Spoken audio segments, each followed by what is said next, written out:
नमस्कार, तुम्ही पाहताय मराठी मंडळी। ज्या महिलेशी अनैतिक संबंध जोडून सरपंच संतोष देशमुख यांना अडकवण्याचा प्लॅन होता, त्यांना संपवण्याचा प्लॅन होता, त्या महिलेचा मृतदेह तिच्याच घरात आता आढळून आलाय।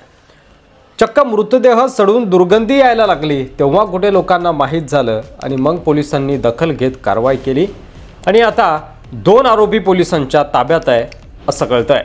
आरोपींनी जो जबाब दिलाय तो त्यांना लिहून दिलाय की काय, स्क्रिप्ट रायटर कोण आहे, आरोपीचा फोन सापडतो की नाही आणि संतोष देशमुख प्रकरणाशी या हत्येचा काही थेट संबंध आहे का, चला तर जाणून घेऊया।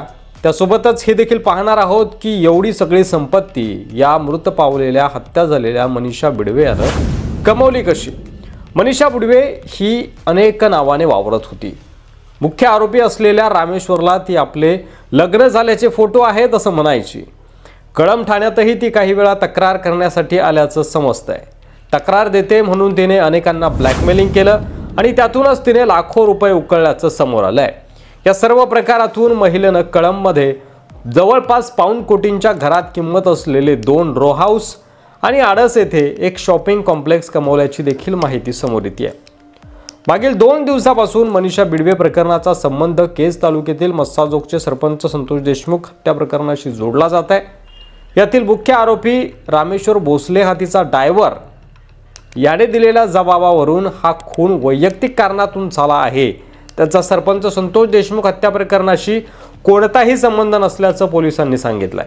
कळंबमधील महिलेच्या हत्याकांडात पोलिसांनी 2 आरोपींना अटक केली आहे आणि या महिलेच्या हत्येची कबुली आरोपींनी आता दिलेली आहे। मुख्य आरोपीने मानसिक शारीरिक टॉर्चर आणि ब्लॅकमेलिंगला कंटाळून त्या महिलेची हत्या केल्याची पोलिसांकडे कबुली दिली आहे। मनीषा आपल्याला आक्षेपार्ह फोटो आणि व्हिडिओद्वारे ब्लॅकमेल करत होती व शारीरिक मानसिक छळ करत होती, त्याला कंटाळून तिची हत्या केल्याचं त्याने म्हटलंय।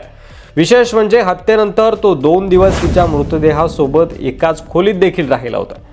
मनीषाचा खून केल्यानंतर रामेश्वरला पुढे काय करायचं हे लक्षात येईना। घरात तसाच मृतदेह ठेवून तो घराला कुलूप लावून केजला निघून गेला। तिथे मित्र उस्मानला त्याने घटनेची माहिती दिली। त्यानंतर दोघेही घटनास्थळी परत आले, मात्र मृतदेहाची दुर्गंधी येत असल्याने ते तिथून निघून गेले।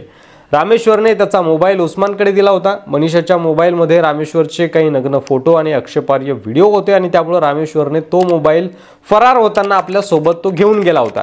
पण त्या काळात पैसे संपल्याने त्याने एका ठिकाणी तो मोबाईल विकल्याचं देखील तपासात समोर आलंय असं सांगितलं जातंय।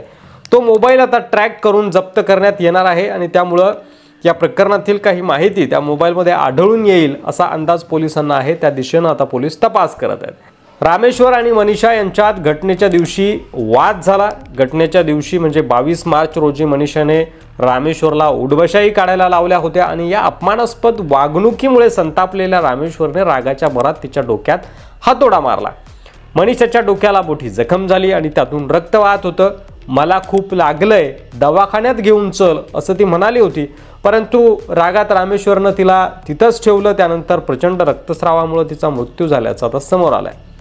मागील काही दिवसापासून मनीषा बिडवे प्रकरणाचा संबंध मस्साजोगचे सरपंच संतोष देशमुख हत्या प्रकरणाशी जोडला जात होता। संतोष देशमुख यांना खोट्या गुन्ह्यात अडकवण्यासाठी तिचा वापर केला जाणार होता असा दावा सामाजिक कार्यकर्त्या अंजली दमानिया यांनी केला होता।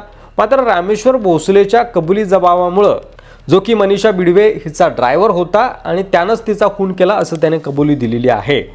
त्याच कबुली जबाबाच्या आधारे पोलिसांनी हे स्पष्ट केलंय की मनीषा बिडवेची हत्या वैयक्तिक कारणातून झाली असून तिचा संतोष देशमुख हत्या प्रकरणाशी सध्या तरी कोणताही संबंध आढळून आलेला नाही।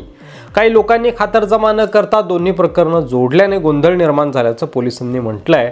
मात्र आता मोबाईल ट्रॅक झाल्यानंतर त्यातून आणखी काही माहिती मिळते का? सरपंच संतोष देशमुख यांच्या हत्येशी संबंधित काही चॅट या महिलेचं कुणासोबत झालं असावं का?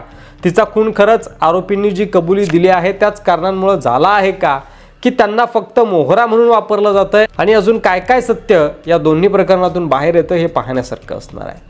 यावर तुम्हाला काय वाटतंय? तुमचं मत कमेंट बॉक्समध्ये लिहायला विसरू नका आणि व्हिडिओ जर आवडला असेल तर शेअर करा। चॅनलवर नवीन असाल तर सबस्क्राईब देखील नक्की करा। धन्यवाद।